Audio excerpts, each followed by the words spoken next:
భారతదేశంలో క్రైస్తవులకు రక్షణ లేదు. రెవరెండ్ శ్యామ్ మథియాస్ ఆధ్వర్యంలో వేములవలస ఎన్టీసీ చర్చ్ నందు వివిధ మండలాల క్రైస్తవ నాయకులతో సమావేశం జరిగింది. ఈ సమావేశానికి ప్రజాశాంతి పార్టీ రాష్ట్ర కార్యనిర్వహణ కార్యదర్శి ఆర్ యేసుపాదం ముఖ్య అతిథిగా పాల్గొని ప్రజాశాంతి పార్టీ జాతీయ అధ్యక్షులు కేఏ పాల్ని ఎంపీ అభ్యర్థిగా నియమింపబడ్డారని, అందుకు క్రైస్తవులు ఐక్యతగా పార్లమెంటుకు పంపేందుకు కృషి చేయాలని కోరారు. క్రైస్తవ నాయకులు మాట్లాడుతూ భారతదేశంలో క్రైస్తవులకు రక్షణ లేదని, రాష్ట్రాలలో వారిపైన దాడులు జరుగుతున్నా ప్రభుత్వం రక్షణ కల్పించడం లేదని, ఈ సమయంలో క్రైస్తవ నాయకులైన వారిని బలపరుచుకోవాలని, అందుకు అందరం ఐక్యతతో కృషి చేస్తామని ముక్తకంఠంతో పలికారు. ఈ కార్యక్రమంలో ఎస్ స్టీఫెన్సన్ ఆన్సన్ ఫెలోషిప్ అధ్యక్షులు ప్రభుదాస్, హనోక్, సాంబా తదితరులు పాల్గొన్నారు. జోషి గారు కూడా మా మధ్యలో ఉండడం చాలా సంతోషకరం. వారికి ఈ లొకాలిటీలో మంచి అనుభవం ఉంది అని చెప్పి వారు కూడా మరి రెడ్డి సుబ్బారావు గారు మాట్లాడి తర్వాత కొంత ఫీడ్బ్యాక్ ఇస్తే బాగుంటుందని ఆలోచించారు. కలిగి ఉండడం మంచిదనే వాక్యము మనలో ఒక యూనిటీ లేదు అనేది స్పష్టంగా కనబడుతుంది. ఏ యాంగిల్లో చూసినా యూనిటీ అనేది క్రైస్తవ రంగంలో రాలేదు టెక్సస్ లో. కనుక ఇలాంటివన్నీ పోతులు అయిన తర్వాత సరే నువ్వు నాకు సహకరిస్తే చేస్తాననుకుని ఆయన వచ్చారు. వచ్చి ఇప్పుడు ఆయన చేస్తున్నటువంటి పని ఏమిటంటే క్రైస్తవుల పక్షంగా, క్రైస్తవుల కోసం, మైనారిటీస్ కోసం తాను పార్లమెంట్కి వెళ్లాలన్న అభిప్రాయంతో ఆయన ప్రస్తుతం విశాఖపట్నం మెంబర్ ఆఫ్ పార్లమెంట్గా ఆయన పోటీ చేయబోతున్నారు. వాళ్ళు పార్లమెంటేరియన్స్ మాకు వచ్చేవారు.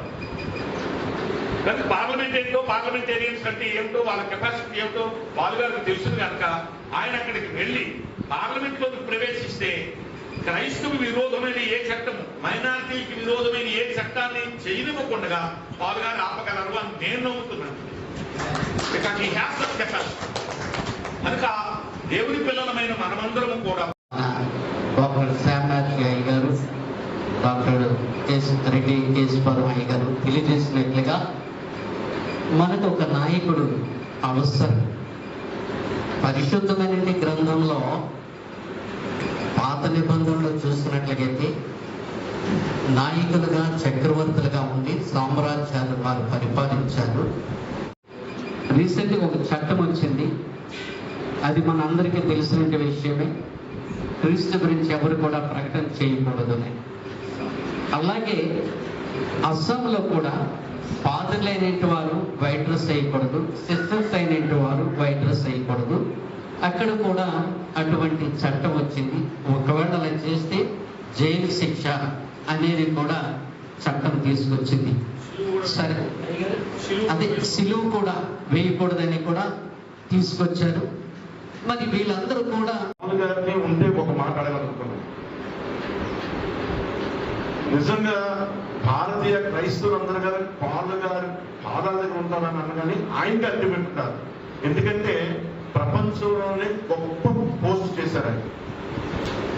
ప్రపంచ అధినేతలు ఆయన వెళ్తున్నారంటే నిలబడే వ్యక్తులు. బహుశా తగ్గిందో తగ్గలేదో నాకు తెలియదు, కానీ ఈ రోజు కూడా ఆయన ప్రపంచ అధినేతలు తన ఫోన్ నెంబర్ ఉంటాయి. మనం వెళ్ళి యుద్ధం చేయక్కర్లేదు. మోడీ ఏమాత్రం అండి, మోడీ ఏమాత్రం.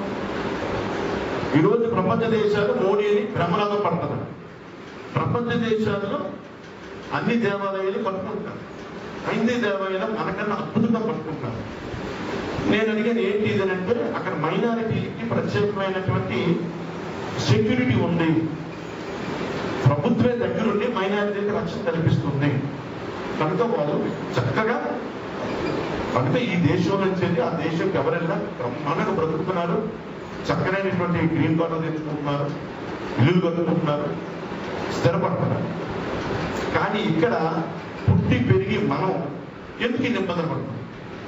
ఇక్కడ వేరియేషన్స్ మార్చాలి. ఆయన లాంటి వాళ్ళు ఈరోజు క్రైస్తవులకు ఆయన రావట్లేదు. క్రైస్తవులు పొరుగుని వస్తారు. నేను పలానా దగ్గర ఉన్నాను, మీరు నన్ను ఛార్జీలు మనమే కొట్టుకుని మనమే వస్తాం. ఆయన బాధలేదు. ఎప్పుడు ఆయన అక్కడి నుంచి ఒక్క ఫోన్ కాల్ చేసి ఇక్కడ ఎమస్ పెడుతున్నాడు జనాల్ని.